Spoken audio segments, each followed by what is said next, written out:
Šport je šport a každý chce zvíťaziť. Títo všetci, ktorí nastúpili na tú finálovú jazdu, mohli. Je to tak vyrovnané motoricky, vozidlami ako aj jazdecky, že hoď ktorý z nich dokáže zvíťaziť. Ďakujem vám. Pozrime sa ešte na štart a potom aj na dojazd najlepších do cieľa. Tu už sú zaradení. Pozrime sa na ľavej strane. Anton Lacko najlepšie odštartoval. Využil tú svoju pozíciu z pravej strany. Prvej pozícia hneď sa natlačil do prvej zákruty na prvom mieste. Tam vzadu bola pochopiteľne tlačenica a Anton Lacko, pretože túto trať veľmi dobre pozná, veď chodieva sem aj trénovať, tak využil tieto svoje znalosti a schopnosti, dostal sa na prvú pozíciu a čo bolo podstatné, práve držal v napätí divákov tu v Žitavanoch vlastne takmer do konca pretekov.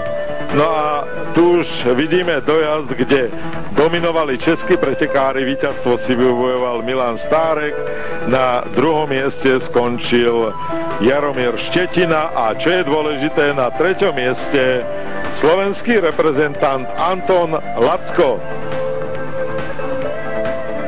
Pochopiteľne, že fanúšikovia tu sa tešia z toho, že Anton Lacko si vybojoval tretie miesto, pretože tým si upevnil svoju pozíciu v desiatke najlepších v európskom šampionáte.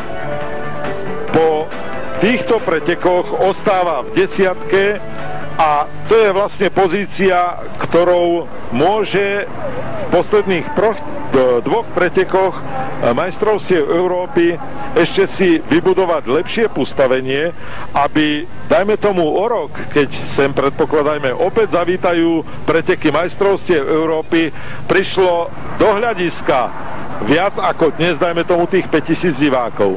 Takže ďakujeme vám za pozornosť, veríme, že autocross vás pri obrazovkách slovenskej televízie pobavil, vzrušil a že na budúci rok sem prídete osobne. Takže zo Žitavan príjemné popoludnie.